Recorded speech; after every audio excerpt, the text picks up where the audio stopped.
Bismillah ar-Rahman ar-Rahim. Wassalatu wassalamu ala Sayyidina al-Karim. Mes chers élèves, bonjour. Je suis Madame Louki, professeure de français au CEM Boussaïd Aïcha. Et je suis votre professeur pour la leçon d'aujourd'hui. On reste toujours avec le niveau de la troisième année moyenne, le projet 3, et c'est la séquence 2, qui est rédigée la biographie d'un personnage connu. Alors, la leçon d'aujourd'hui, c'est une leçon d'activité, d'exercice. On va faire une série d'exercices pour renforcer la leçon d'orthographe qui était le nom propre ou l'adjectif de nationalité. Prenez avec moi votre livre, la page 143, bien sûr vos crayons pour que vous puissiez travailler au fur et à mesure. On commence avec l'activité 1, page 143. Donne le nom propre des habitants correspondant au nom des pays soulignés. Exemple, j'aime beaucoup l'Algérie, les Algériens, c'est-à-dire les habitants de l'Algérie, les gens qui habitent en Algérie, on les appelle les Algériens. Remarquez qu'il est écrit en majuscule, Algérien, parce que c'est un nom d'habitant. Alors, première phrase, Isabelle et Paul sont nés en France.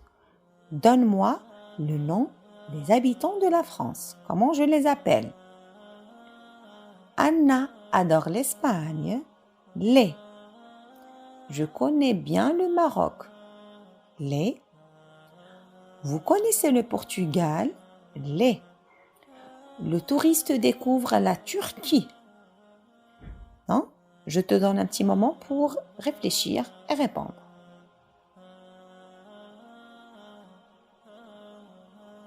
Voici la correction proposée.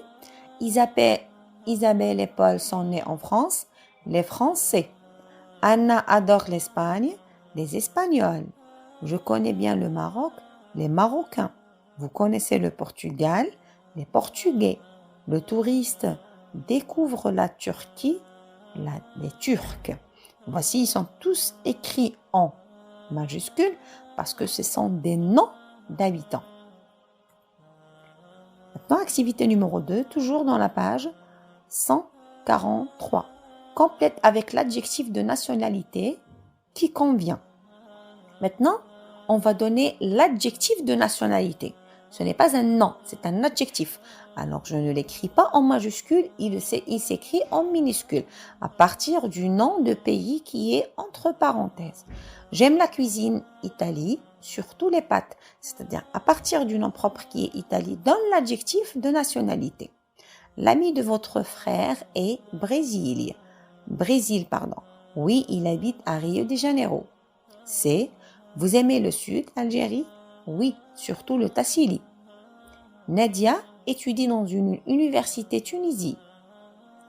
Les chocolats suisses et belgiques sont les meilleurs chocolats en Europe. Hein? Essaye de travailler dans les adjectifs de nationalité pour chaque nom propre.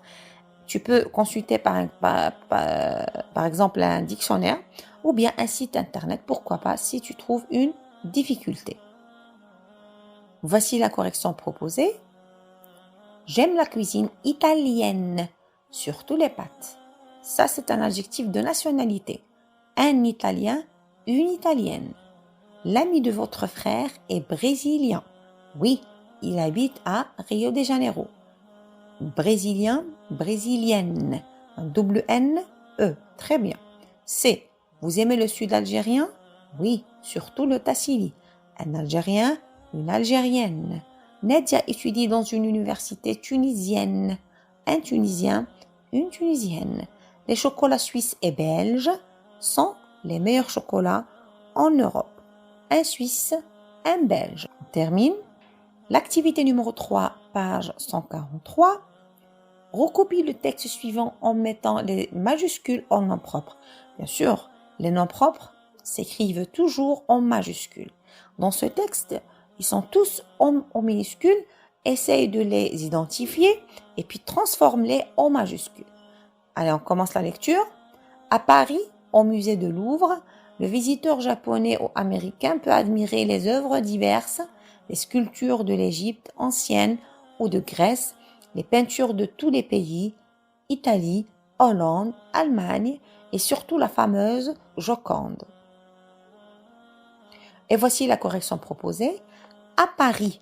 Paris, c'est un nom propre, on l'écrit en majuscule. Au musée de Louvre, le Louvre, c'est un nom, c'est le nom d'un musée.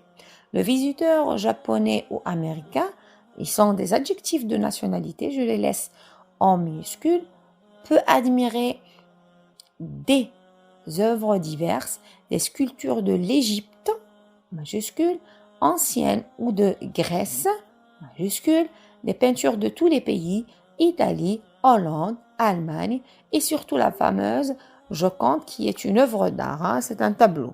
Maintenant l'activité numéro 4, la page 143, recopie le nom du pays de chaque drapeau et complète selon le modèle. Alors on vous propose un exemple, voici le drapeau de l'Algérie, Algérie.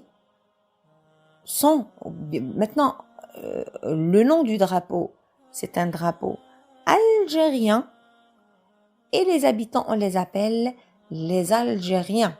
Si tu remarques par exemple le drapeau algérien, il est écrit algérien en minuscule parce que c'est un adjectif qualificatif, hein? Un drapeau algérien, d'accord? Par contre, les habitants, on les appelle, ici, ils sont pas des adjectifs, c'est pas un adjectif de nationalité. On dit les Algériens. Ce n'est pas un adjectif, c'est un nom parce qu'il vient avec le déterminant les Algériens. Alors ici, du moment que c'est un nom, on l'écrit en majuscule. Faites attention, faites la différence entre un nom propre et un adjectif de nationalité. Un adjectif de nationalité, c'est un adjectif qualificatif qui vient après le nom, qui qualifie le nom. Il s'écrit jamais en majuscule, il reste toujours en minuscule. Par contre, ici, algérien, c'est un nom propre, comme Algérie. Je l'écris toujours en majuscule. Maintenant, tu vas faire la même chose avec les autres drapeaux. Allemagne, Canada, Amérique, Sénégal, Angleterre, Turquie, Tunisie, Chine, Maroc, Brésil. C'est-à-dire que tu vas donner le nom, l'adjectif de nationalité, le drapeau de ce pays, comment je le qualifie, et puis tu donnes un nom propre. Et voici une correction. Allemagne, le drapeau allemand, les Allemands. Le drapeau allemand, c'est un adjectif de nationalité. Je l'écris en minuscule. Par contre, les Allemands, c'est un nom. Ce n'est pas un adjectif. C'est un nom propre. Je l'écris en majuscule. Je termine. Canada, le drapeau canadien. Les Canadiens. L'Amérique, le drapeau américain. Les Américains. Sénégal, le drapeau sénégalais. Les Sénégalais. Angleterre, le drapeau anglais, les Anglais. Turquie, le drapeau turc, les Turcs. Tunisie, le drapeau tunisien, les Tunisiens. Chine, le drapeau chinois, les Chinois. Maroc, le drapeau marocain, les Marocains. Brésil, le drapeau brésilien, les Brésiliens. Et Russie, le drapeau russe, les Russes. C'est presque la même chose entre le nom du drapeau, le mot l'adjectif qui qualifie le drapeau et entre le nom propre. La seule différence que ici c'est un adjectif qualificatif, je l'écris en minuscule, et l'autre c'est un nom propre, je l'écris en majuscule. J'espère que vous avez pu faire juste. Il faut seulement faire la différence entre un nom propre et un adjectif de nationalité. Dans la majorité des cas, c'est la même chose. La seule différence dans la majuscule est la minuscule. On arrive au dernier travail. J'écris. C'est en bas de votre page 143. Présente un artiste de ton choix en indiquant son nom, son lieu de naissance et le titre de ses œuvres. Essaye de chercher. Si tu connais bien sûr des personnes ou bien des artistes connus, algériens de préférence, essayent de donner leur nom ou bien son nom et où est-ce qu'il habite, où est-ce qu'il est né, son lieu de naissance et qu'est-ce qu'il a fait comme œuvre, s'il était un écrivain bien sûr, s'il était un chanteur, s'il était un peintre, etc. Tu peux chercher sur Internet pour plus d'informations. Je vous donne un petit moment, un tout petit moment, et on vous propose la correction. Voici une correction à titre indicatif. Exemple de production.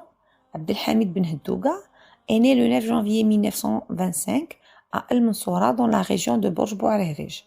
Il est auteur de nombreux romans. Son œuvre la plus connue est Le vent du Sud, Rih el-Janoub, qui a été traduite en langue française, hollandaise, allemande et espagnole.